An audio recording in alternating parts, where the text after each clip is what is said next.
Muli po ang inyong lingkod, si Chef Roy. Magandang umaga po. Kumusta po kayo lahat?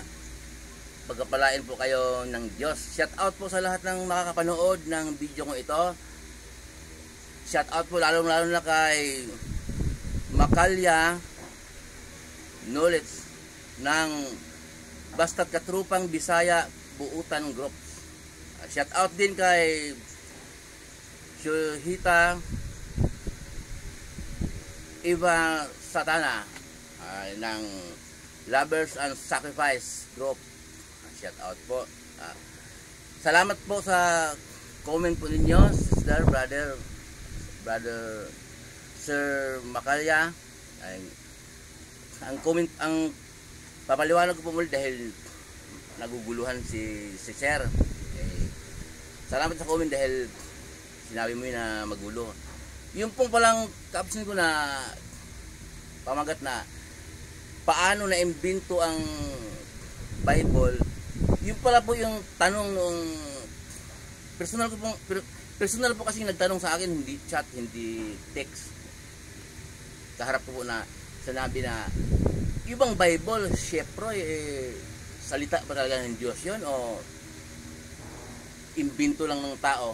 Kasi tao yung nagsulat Yun pala tanong, yung tanong niya, liwalagin ko po ngayon. Ang sagot ko po noon ay hindi inimbento ang Bible, kundi ang unang nagsulat noon ang Diyos Ama na makapangyarihan sa lahat. Sinulat niya sa 2 tapyas na bato, yung 10 utos, tapos pinasulat ng Diyos kay Moises. Unang, yon 5 aklat yun sinunod ni Moises mula po Genesis hanggang Deuteronomio. Ano ba yun? Bilang, Exodo, Levitico, mga 5 yun. Basta mula po Genesis hanggang Deuteronomio. Tapos po, yung mga sumunod kay Moises na mga propeta, nagsulat din. Okay? Yun po ang Old Testament, mga propeta po ang kausap ng Diyos noon. Sa New Testament po, bagong tipan, panahon ng ating Panginoong Jesus, ay nagsulat, ang mga apostol po ng ating Panginoong Jesus ay nagsulat din. Kaya yung pong lahat na yon pinagsama-sama, ay tama si Sister Shuhita, tinatawag noon na manuscript. Pinagsama-sama na po yon. Ngayon po na nabuog, tinawag na Bible. Pero hindi po inimbento ng tao na gawa-gawa lang, kundi salita po ng Diyos yon. Yung mga propeta, inutusan ng Diyos na magsulat. Yun naman po mga alagad ng ating Panginoong Jesus, inutusan na magsulat din sa pamamagitan ng banal na Espiritu. Sa bagong tipan po yon.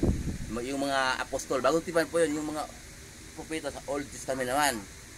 At yung pong mga may verse naman. Bakit may verse? May chapter. Yung pong nilagyan po ng chapter ni Cardinal Hugo de la Santo Caro. Siya po naglagay, si Cardinal Hugo de la Santo Caro. Yun po ang apelyido niya.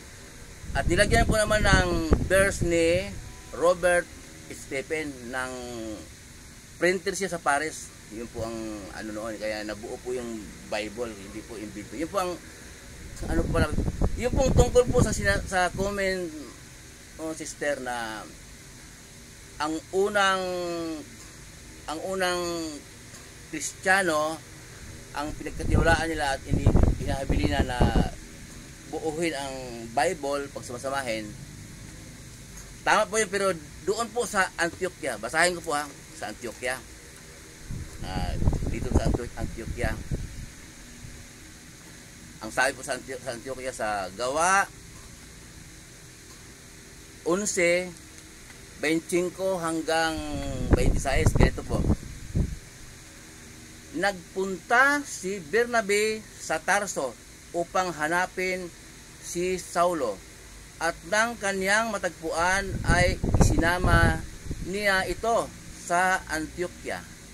1 taon isang taon silang nananatili roon na kasakasama ng mga iglesia at nagturo sa maraming tao. Doon sa Antioquia, unang tinawag na Kristiyano ang tagasunod kay Jesus. Doon po sa Antioquia, unang tinawag na Kristiyano. Ibig po sabihin ng Kristiyano ay turo ng ating Panginoong Jesus ang ating sundin. Kasi po yan ang nais ng Diyos Ama na makapangyarihan sa lahat. Kristiyano po tayo ngayon. Mababasa po natin sa Mateo 17:5, ang sabi ng Diyos Ama, tinig mula sa langit, ito ang minamahal kong anak na lubos kong kinalulugdan. Pakinggan ninyo siya. Yun, nakipagtipan ng Diyos muli sa atin itong bagong tipan. Pakinggan daw natin si Jesus. Kaya turo natin Panginoong Jesus ang ating sundin. Kaya tinatawag pong Kristiyano ang sumusunod sa turo natin Panginoong Jesus. Yung iba po akala turo ni Jesus ang sinusunod nila, pero turo ng mga tao pala. Pag bulay-bulay po natin ninyo ang binabasa ng lingkod at saka yung verse na binabanggit, pagtugma-tugmain po. Tungkol po sa nagtanong pala, salamat po sa tanong na ano daw relihiyon ko. Babasahin ko po ang relihiyon na tinatag ng Diyos sa unang Korinto. Pakinggan po ninyo.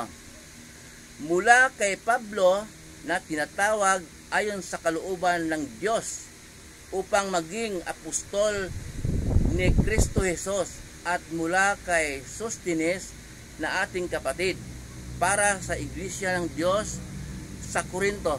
Yan po, nakulong po si Pablo, marami pong siyang sinulatan. Korinto, Galacia, Colosas, Roma, Epeso.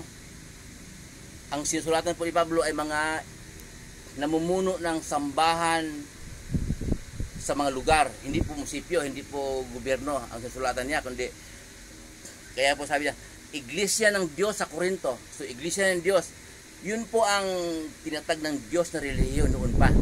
Iglesia ng Diyos. At si Kristo po ang ulo. Okay? Si Kristo ang ating sundin. Yun po ang lumang, yun po ang talagang totoong relihiyon, Iglesia ng Diyos.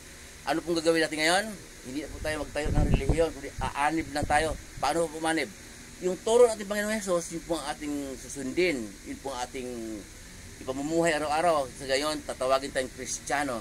Yan ang Kristiyano, susunod sa turo ng Panginoong Hesus. Yan po ang tunay na relihiyon po, Iglesia ng Diyos. Ngayon, kung may sambahan kayo, ang turo ng Panginoong Hesus na sinusunod at tinuturo ninyo, pwede namang iba ang pamagat. Pero yun din yung relihiyon. Iba yung pamagat, iba yung pangalan ng church, kung saang lugar yon. Pero ang turo ng ating Panginoong Hesus, kapag yun ang tinuturo ng pastor o namumuno ng iglesia, tunay po na iglesia, tunay na Kristiyano. Yun po. Muli po ang inyong lingkod, si Chef Roy. Salamat po sa comment niyo uli. Pagpapalain kayo ng Diyos, sasamahan kayo ng Diyos kahit saan po kayo pupunta. Sasamahan kayo ng Diyos sa mga hanap buhay niyo, trabaho, pinasukan, anumang negosyo o pinagkikitaan niyo ayon sa kalooban ng Diyos.